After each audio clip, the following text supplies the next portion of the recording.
much stuff floating around. I don't know. People trying to say they wasn't together. Basically was trying to get into a threesome.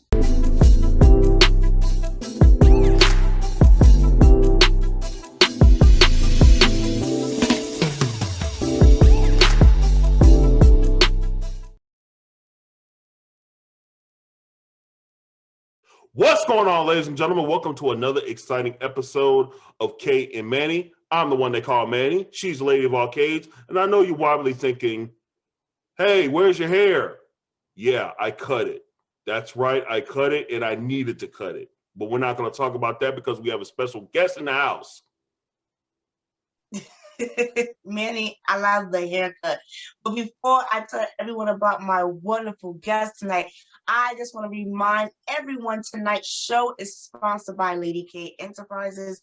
We are a financial service firm where we can help you with starting your business to all the way to expanding your business and helping you get in the best financial status for your firm. So with that being said, tonight, guys, we got some layers that we got to pull back, and I know it's going to make some people go boo-hoo, and I don't care if I step on your toes because I think I need to step on some toes, and this is specifically to my ladies. Yes, ladies, you know I just got to give it to you the way it is because I don't sugarcoat for you, but I want to tell you with love some of the things that we have to check ourselves on. But just real brief, I would like to welcome this gentleman that's joining us this Saturday morning.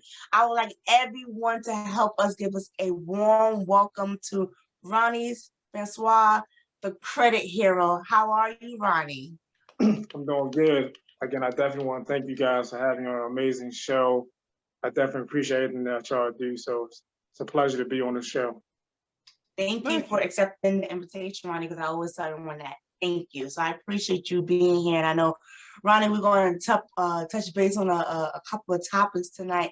But I know it's kind of sensitive, but like I was saying in the beginning, I believe it needs to be put forth to the table because we need to see examples of what people have gone through and where they're at today, because we already know it's people's stories that help inspire us to keep pushing, because we already know if that wasn't the case and we had nothing to look forward to, you got to ask yourself, where would you be?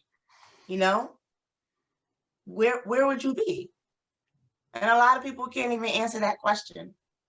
So again, so we're just giving some guidance tonight. So first, I want to start off about co-parenting. And I know this is a very touchy subject. There are a lot of people out there that's fussing. Primary example, look at Kim and Kanye. You know, that's an example of a public battle. And you know what, just to touch base on your situation, I know they're celebrities, but it doesn't matter about the zeros in your bank account. We all go through the same thing. So it's like, well, when we're together, you know, everything is kind of cool because we don't want accordance, right? Sometimes, depending on how the household is. But 9 times out of 10 is great. But then when you move out of each other faces and now you're in different places and spaces, you know, here's where the battle come in, you know, the battle of, you know, I don't want to show my kids to the world versus other parents like, well, why not? You know, this is my child. And it's like they both have the right perspective. No one is wrong in that situation. It's how can we get through it? How can we respect one another so we can co-parent? But the sad thing is a lot of people can't get past it, you know, and it's like the turmoil between the children because they feel like they gotta pick and choose. And that's not fair to the babies, you know? Yes. So with that being said, how I just picked out, you know, Kanye and Kim, you know, Rony, can you give us a story how, you know, one point, you know, you wasn't, you know, seeing eye to eye with one of your children's mother, and then, you know, how you finally got through, you know, and made a decision, okay, this is what we're going to do. Yeah, so one of my kids' moms, you know, one time we didn't see eye to eye. And then, you know, sometimes as human beings, sometimes when we don't see eye to eye with somebody, hey, we get in our feelings, we get, you know, that's because how it works. But then I had to realize, you know, it wasn't really about me. It was about my child. So, you know, I was going to have to pick the battles that I was going to have to battle. I was going to have to pick the wars I was going to go to war over. But at the end of the day, it was all about the child. And I had to be mature enough to handle the situation, to keep it cordial for my child. You know, even if I wasn't benefiting from it, as long as my child was happy, was being well taken care of, that was the most important thing. And sometimes, you know, people can get older, but they just don't ever get mature. I think you get Right. mature by making mistakes, errors. That's how you really get mature. So as I got older, I'm like, what's the best thing for my child? So again, I just have to be mature. I have to be an adult, and I just have to realize I had to co-parent, and I had to, you know, keep it cordial with her, with both of them. You know, that way it don't affect my child.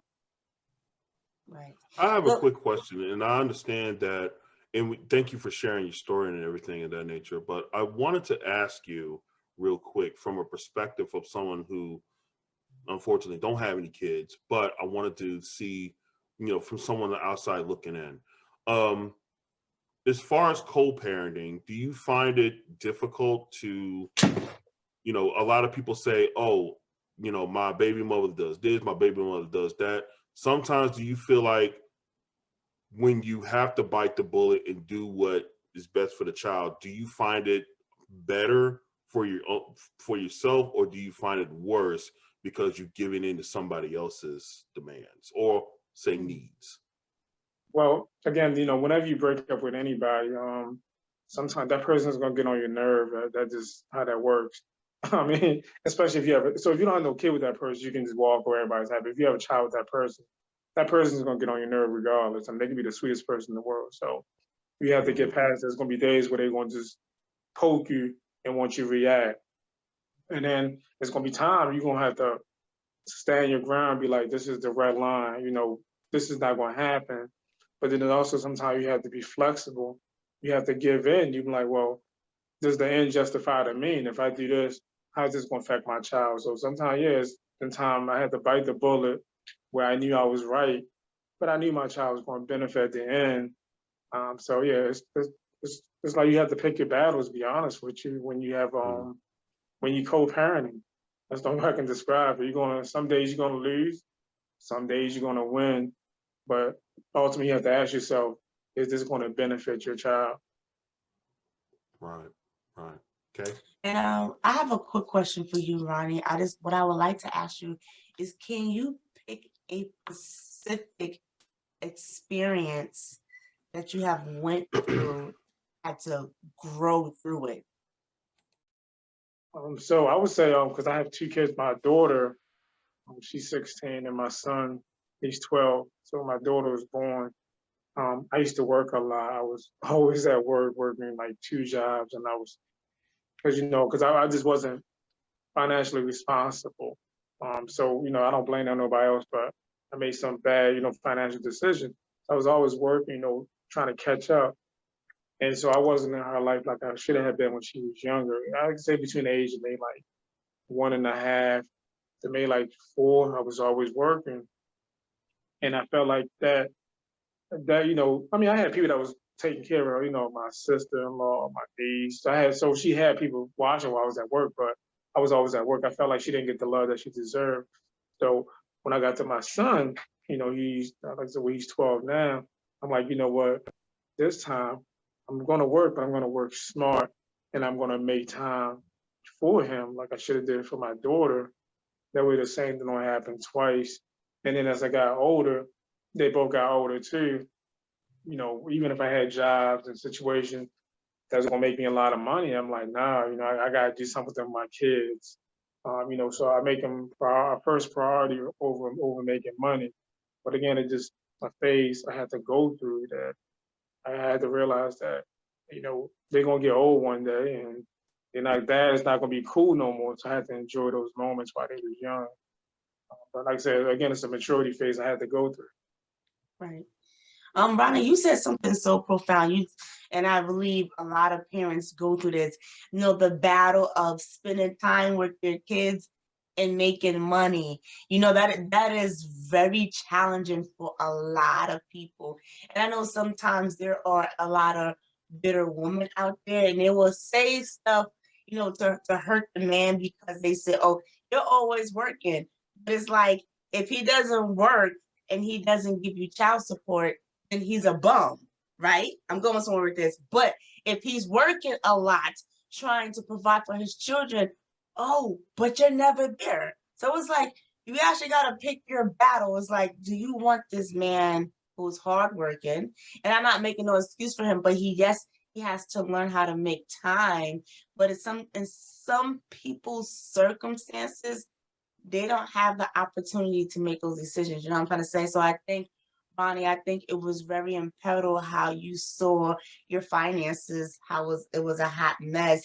But then when the next one comes, it's always like that. The next child, they kind of get to reap the benefits, reap the rewards, because we as parents decided to make a change so we can have the things that they desire and to make sure that they're better than we're off. If that makes sense to you.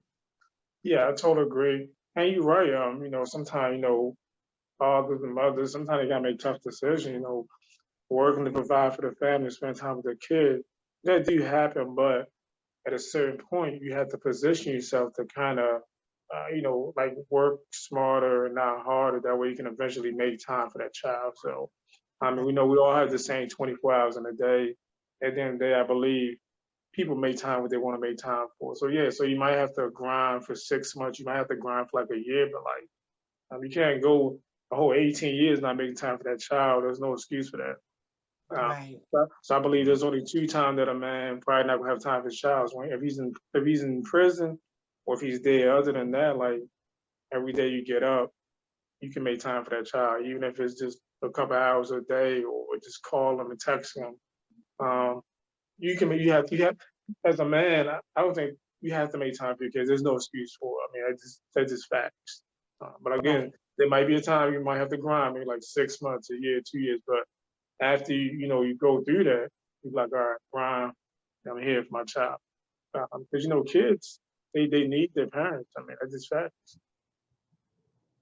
Absolutely. Manny, you wanted to say something? Yeah, I wanted to ask a question real quick, because you said something, whereas when your daughter was born, you was working 2 jobs and you really didn't have time per se.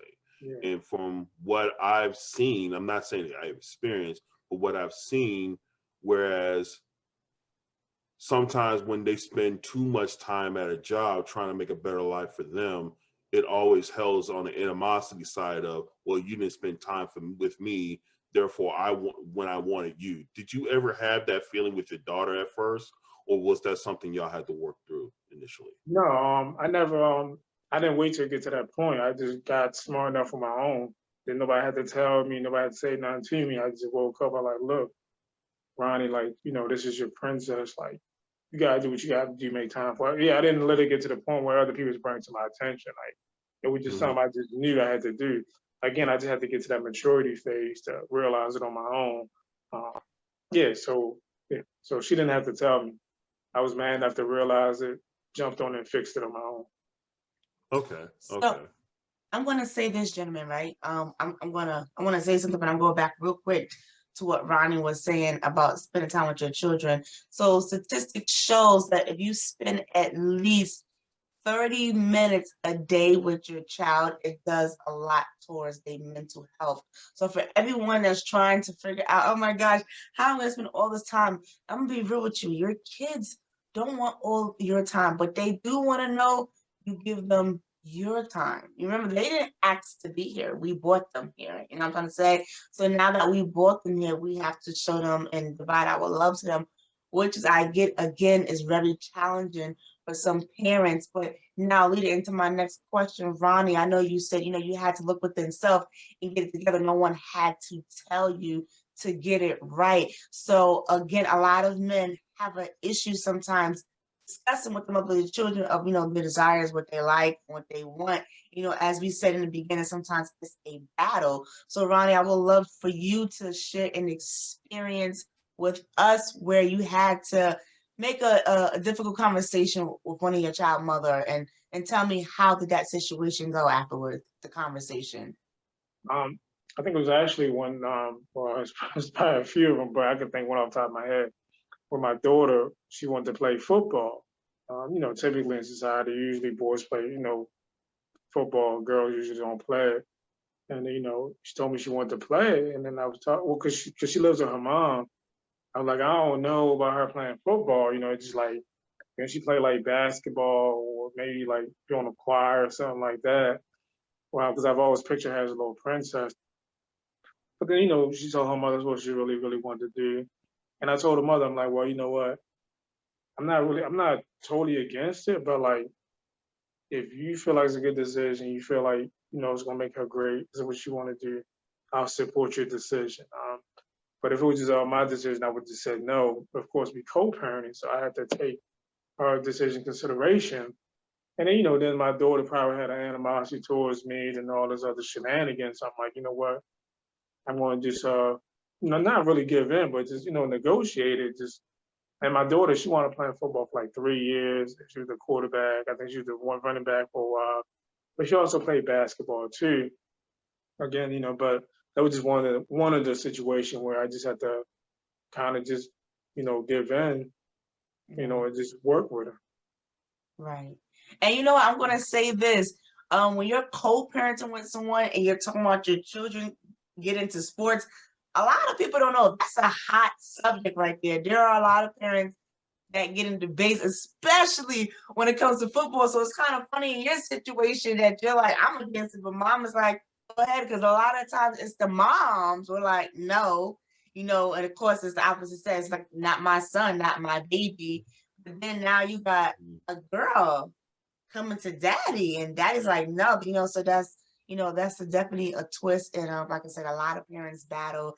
They don't know how to do it. I think the way you handled that situation was great. Did it take long for you two to come to that term to say yes? Did it take long? No, it don't take long at all. Because with me, I think I'm kind of smart a little bit. So if something makes sense, I'm gonna go with it. Again, it's just about make sure she was happy, So, and then and I'm usually like the kind of like, she looked at me kind of like, I don't want to say the bad guy, but I'm just kind of like the nice person. I'm kind of like the person that put up on my feet down. So that's why sometimes if you gonna make a decision, something that you want to do, her mother be like, go and talk to your dad or whatever. But her mother probably gonna say yeah, but it just is good when you co-parent to make those decisions. Because she goes out there, she plays football, and then her mother don't even let me know she's playing football and she get hurt. Then I'm be really upset. So that's why she's like, hey, let's just talk to your dad about it. So, because I think it's very, very important to have good communication with your ex when a child is involved. Like I said, I try not to ever argue, have disagree in front of my kids, and I will never say nothing negative about their moms. It's just like, hey, because I want them to, and I always tell them, like, always respect your mom. Always, show that your mom that you love them, like on holidays, on birthdays, when they was young. I'll take them to the store and say, hey, look, get your mom a card, whatever it might. Now my daughter, she's 16 now. I don't do that for no, but I used to give her the money. She goes now. But, and then, their moms, well, one do it more than the other one. I ain't gonna say which one, but like on birthdays and holidays, they'll make sure, like, the kid go out and give me a card or whatever. And, and I try to tell my kids, it's not even so much about the gift. You can just make me a card, it's cool. It's just that, like, just the fact that it's coming from you, that's what makes it really special. So. Right. I think that part right there, showing that you can talk good about a parent, in front of your child, I think that sets the tone. That really does. And what a lot of people do not understand this day and age, the ones who do have animosity towards each other, you think just because you don't say nothing maybe to the other person when they come around, that your kids don't pick up the vibes. Kids feel vibes, they can tell when mom and dad don't like one another. They can definitely pick up. So I actually had a conversation with one of the men of my children, and I said to him one time, I said, our son can pick up your vibe, right? I said, because you show that, you don't like me because the way you communicate with me. And he said something to the extent, oh, he's young. But guess what? Just because he's young, that don't mean nothing, because as he grows up, your attitude is going to remain the same because you want your attitude to stay the same. You don't want to change it. So because of that, the child's going to see that. And the reason why I brought this up, because I I need people to understand, the different perspectives that people are looking from, the lenses that people are looking from, because everybody's perspective matters. You know what I'm trying to say? But at the same time, too, you have to have that balance of when, am I being mature or am I being petty? Is that really me speaking, or is that me looking at what the child need or want? You really got to ask yourself these questions. And I'm not here to bash the ladies today, but sometimes, ladies, we be in our feelings too much, and we bring the emotion, and everybody be looking at us, what the hell just happened? And right? And what's wrong? Because I know this because I've been through this, so I can speak. You have so much going on, so much bottled in. And in that one area that's irritating to you, it's like you just let everything out. Because that's, a woman do a lot, and I can attest to this. We multitask a lot, and we're juggling, and we feel exhausted. And it's not to make an excuse for them, but it's that also to the extent that they may have not learned certain things, or they may have not picked up on certain things that, their behavior and how they're acting. But, it's a process, and it's a learning experience. There's no manual to tell you how to be this perfect parent, the person perfect. Life teaches you, and as you hope, as you go on in life and you're getting more seasoned, that you can evolve. But it's sad, some people still can't get it together, but some do, Mm-hmm. Yeah, I totally agree with you. But Manny, I do did you want to add point, something? right? And also, I just want to piggyback what you said, and also want to point out something. And I want to ask you as well, Rony. Even though there are times when women just let their emotions go because of, simply put, a pent up animosity that they give because of extra responsibilities, or they may see their baby dad with somebody else, and they're thinking, I used to be in that spot. What happened here? What do you say to, and then you flip that script around? Guys do that as well. It's unfortunate, but there are sometimes that guys do flip out because they have pent up animosity with their baby moms. But I also want to ask you, Rony, how did you I understand that you and your the mother of your children, there are times where y'all did not get along. There's times that y'all didn't see eye to eye. What best advice would you give to guys when they're at that crossroad but seem to can't get over the hump of, okay, it's not about me, it's about my kid, but at the same time she's making it very difficult for me? Again, so what I would tell, any guy to have a child with a woman, so, the best way to look at it is for 18, at least a minimum of 18 years, you have to keep it cordial with your child's mother if you have a child with her, at least a minimum of 18 years. It might go further than that, depending on the child. It's just going to be days where you just have to take that L as a man, for the well-being of your child. And then, of course, if the mother's like toxic and psychotic or whatever, that's something totally different. I've never dealt with nobody like that, knock on wood, thank God. But I mean, yeah, so if they on that level, then, you gotta get some help with that. But if it's just, just miscommunication here and there, then you just have to man up and just be like, all right, I'm gonna take that out. And then, so if one of my exes, we separate, like my kids' moms, like I want them to be great. I want them to be making $1 million a year, whatever the case might be, because like the greater they're doing, the better off my child's gonna be. So like, I was never like the type of guy to be like, well, you upgraded or you're doing better. I'm like, I want you to do better. I want you to do better for yourself. And I'll applaud them. Like with my kids' moms, when they doing different stuff, I'll reach out and say, congratulations, like, how can I support your business? How can I support your brand? I'm writing a book. I'll advertise your business in my book if you want, stuff like that. Because I want to see greatness comes out of them. Even if I want to see them great, even if it's not with me. So I was never the type, because as a man, I know what I bring to the table. Just because it didn't work out with them, I know my queen is out there. I know I'm going to get her when the time is right. So, but seeing them elevate to a higher level, like I clap for them. I give them the kudos when I see that happening. Interesting. Awesome. Thank you, Rony. I appreciate that. You just want to say something, Manny?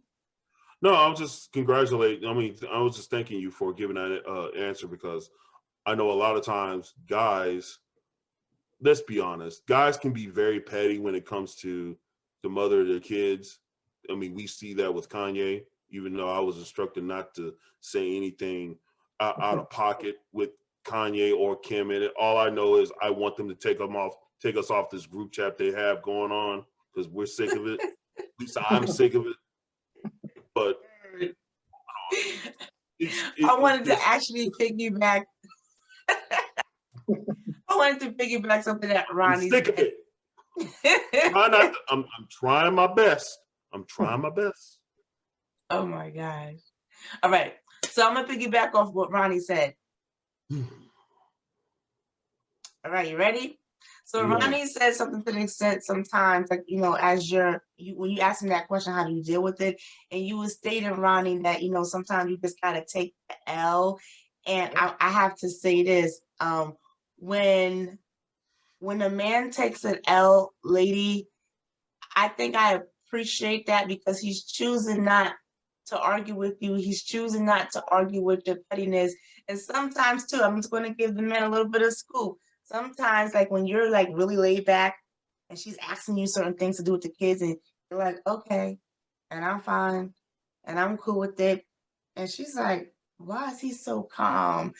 Sometimes that person, that woman who's not evolved yet, she's going to chastise you. She's going to do that intentionally, because she don't know why you acting this way.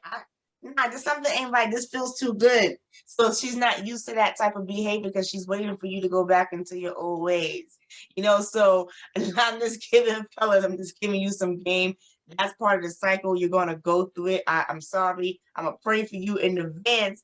But, I understand sometimes this comes with the territory. And again, it's not making excuses. It's like, we say things like, oh, if I was in this situation, I would do X, Y, and Z. But when it comes down to the nitty and gritty of it, it's a whole different expectation. It's a whole different reaction. So again, I'm just sharing this information because I feel somebody need to hear this today.